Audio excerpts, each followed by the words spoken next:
उत्तराखंड के नए डीजीपी अभिनव कुमार ने चार्ज संभाल लिया है। क्या प्राथमिकता है, उस पर बात करने के लिए हम उनके पास मौजूद हैं, उनसे बात करेंगे। सर, आपने चार्ज संभाला है, किस तरह की प्राथमिकता देखते हैं, खासतौर पर उत्तराखंड में जिस तरीके से अभी हाल ही के दिनों में क्राइम बढ़ा? देखिए, ये मैं इस नज़रिए से सहमत नहीं हूँ कि हमारे प्रदेश में क्राइम बढ़ा है। ये बात ज़रूर है कि पिछले कुछ दिनों पहले एक बड़ी सेंसेशनल क्राइम की घटना हुई है, लेकिन वो एक सेंसेशनल घटना भी मेरी समझ से यही दर्शाती है कि ओवरऑल हमारे प्रदेश में क्राइम की स्थिति, जघन्य अपराध की स्थिति नियंत्रण में है और by and large peaceful state है हमारा। नागरिक भी यहाँ के काफ़ी लॉ अबाइडिंग और पीसफुल हैं।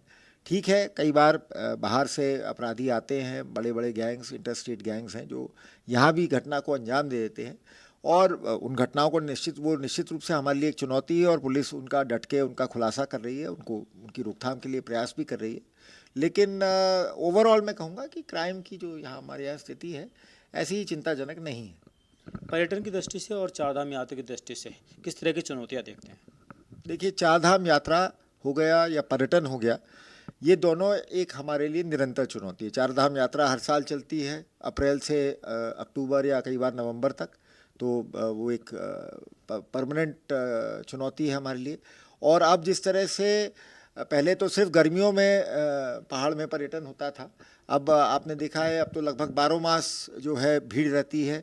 वीकेंड्स पे दिल्ली से, चंडीगढ़ से, इधर उधर से बहुत भारी संख्या में भीड़ आती है। तो ये हमारे लिए कंटिन्यूस चुनौती हैं और इनको मतलब इन चुनौतियों का सामना करने के लिए मैं समझता हूँ सिर्फ पुलिस विभाग को ही गंभीर प्रयास करने की ज़रूरत नहीं है। हमें सड़कों को भी और बढ़िया तरीके से व्यवस्थित करना है और विभागों के साथ तालमेल बनाते हुए इन चुनौतियों का हम सामना करेंगे। क्राइम का ट्रेंड बदला है, साइबर क्राइम और वाइट कॉलर क्राइम इस वक्त बढ़ रहा है, इसको किस तरीके से देखते हैं? देखिए, साइबर क्राइम तो जिस तरह से मोबाइल फ़ोन का प्रचार प्रसार बढ़ा है और उसी के माध्यम से साइबर क्राइम होता है अधिकांश, तो ये तो एक लगातार बढ़ती हुई चुनौती है और हमें इसमें बस यही है कि जो हमारी मौजूदा पुलिस फोर्स है उसको हम साइबर क्राइम के लिए हमें उसको रीट्रेन करना है और जो नए रिक्रूट आ रहे हैं उनके ट्रेनिंग पाठ्यक्रम में साइबर क्राइम के लिए हमें उसमें व्यवस्था करनी है और थोड़ा इसमें वक्त लगेगा, मेरा मानना यह है, क्योंकि जिस तेज़ी से साइबर क्राइम बढ़ा है